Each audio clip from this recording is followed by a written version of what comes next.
Every single day, I'm gonna make something great. That's my way. Every single day, I'm gonna make. Morning, everybody. That's good coffee. Well, summer's coming down to an end, and we are going to host a little end of the summer get together at our place. And what I have is 12 racks of ribs I'm going to be doing up. Also have some cage-free chicken legs. The ribs we're going to do up on the Pitboss Copperhead vertical, because it's got the capability of holding that many. And the chicken, we're going to probably use the Vortex and throw it on one of the Weber kettles. Expecting 15 to 20 people.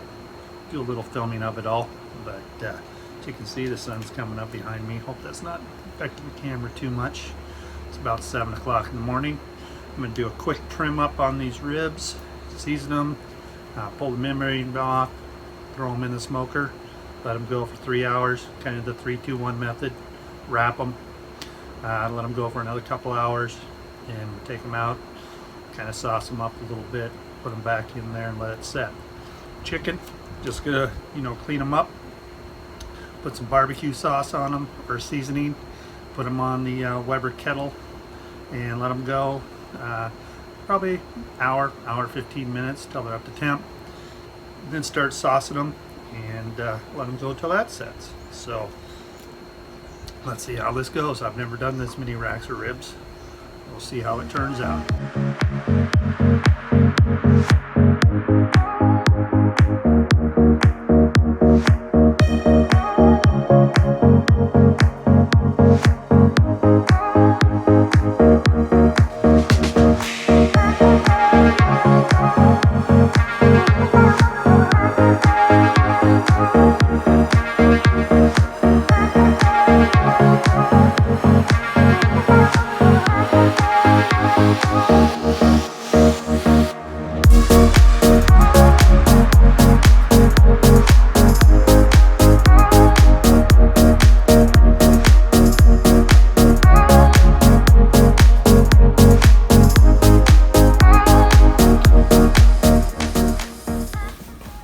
Here's the 12 rack of ribs, all ready to go out on the smoker here.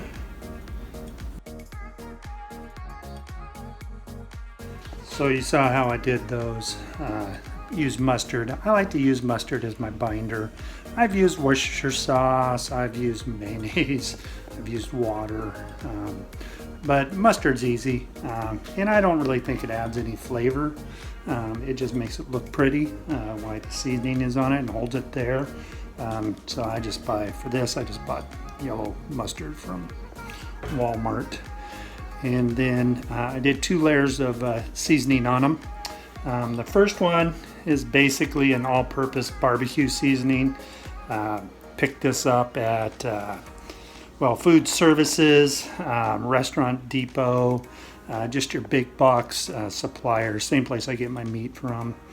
And then I just hit the bone side or the underside with that, and then I flipped them over, and I used that as my base coat. And on the top side I came back with Kingsford Original bold and smoky flavor. I really like this. Both of these are fairly inexpensive seasonings and great for large gatherings and stuff. So now I'm going to go out, get the Pitboss all set up, let this seasoning soak in, season the meat a little bit, and then we'll throw them on the smoker and let them go. I'll probably do the chicken with the same seasonings, hit them with these 2 base coats. I'll probably spray them with duck fat and then put this seasoning on them and get them out there on the Weber. But we're a few hours away from making a decision on that. We just need to get these ribs going. So let's go out and get that smoker fired up.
got our 12 racks of ribs on there. Hopefully this is showing it well enough. I'm gonna run at 250. We'll see how well it holds heat. Put water in the water pan. Should be good to go.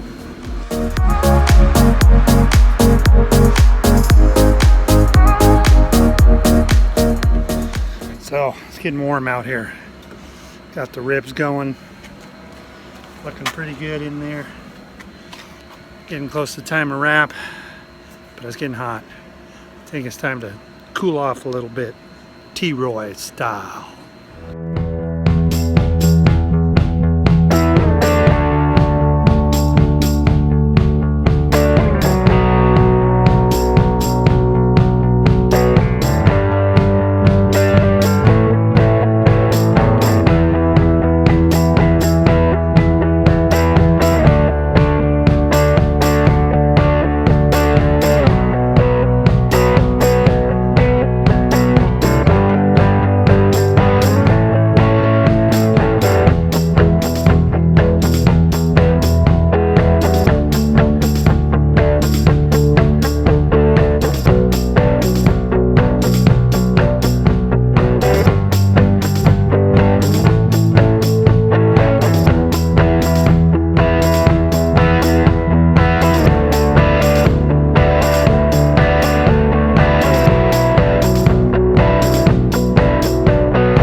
What's your name?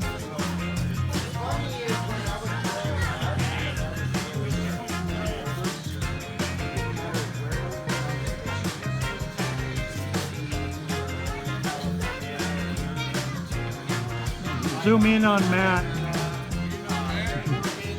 He'll be there at 8 o'clock in the morning too. Just here,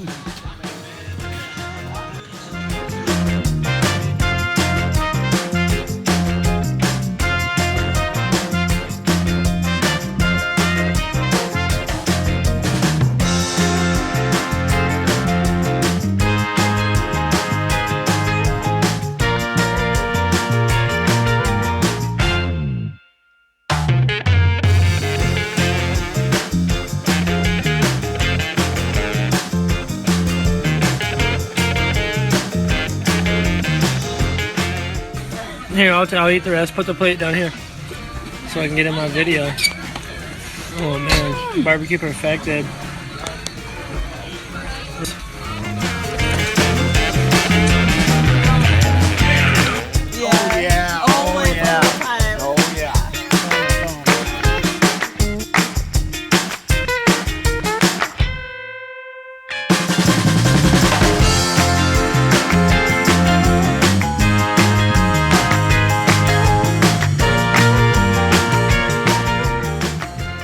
Hi everybody. So first off, my son brought me this really cool hat. I guess I'm supposed to wear it like this, maybe a little lower. Keep that bill straight. You know, I usually curve them. But anyhow, so I did those 12 racks of ribs, and I gotta first say they turned out awesome. I didn't really film me cutting them up and stuff like that because we had the party going on. I'll probably post a few pictures of the party. Everybody just loved the ribs, and I have to tell you, I sauced them with Stubbs Original, and you know, that Stubbs is always good. And we had a great time. The party was a big hit. It was so much fun. But I learned a valuable lesson about this Pitboss vertical smoker, and you know, I think if you own one, you might find this helpful. So let me talk about that for a minute. I wish I had actually taken better pictures of it and stuff. through the cook, I got 2 of the ERL alarms, error alarms. And the first one, I just powered it down, started it back up in about 10 minutes, and made sure the firebox was all lit and everything was going good. I was priming it and it looked good. And then about an hour later it did it again, and I was like, man, what's going on? Well, what I want to talk about is I bought this unit in February, and this thing holds 60 pounds of pellets. So right after I bought it, I put 40 pounds in it, and then through some different cooks I probably added another 40, but I never ran it out. And what I found was, I don't know if you can see down here, but that's the release, and it was packed in there with sawdust, so it was not feeding pellets whatsoever. So luckily I only had about 20 pounds worth of pellets in it, and I was able to get it all cleaned out, took it all the way down, and primed it into the firebox where I was getting fresh pellets, and let all that sawdust that was in the auger area burn out, and then I just had straight pellets going in. But I guess what I want to say is, next time I use this, right now I probably have about 10 pounds of pellets down in there. Can't see any in the glass, but I'm going to drain all those pellets out so this thing is completely empty before I store it.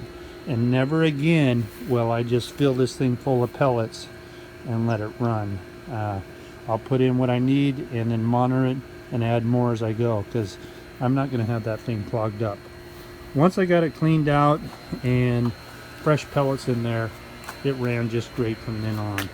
So that's what I'd recommend.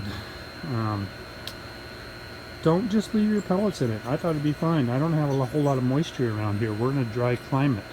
I thought it'd be fine, but they did. Just sitting there, they must have compacted and broke down and turned into solid sawdust. It was a brick. I had to chip it out of there. So keep that in mind when you use these vertical smokers. Don't just fill it full of pellets and let it go. Anyway, thank you for watching. As always, I appreciate it. You can do this too, and grill on.